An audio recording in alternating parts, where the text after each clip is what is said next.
ಎರಡು ಕಂಡುಗ ಅಂಗಿ ಸೊಪ್ಪ ತರಿಸಿ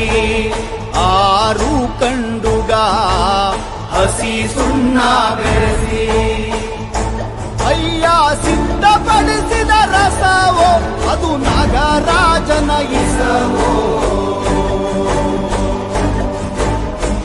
ಸಿದ್ದಯ್ಯ ಸ್ವಾಮಿ ಬನ್ನಿ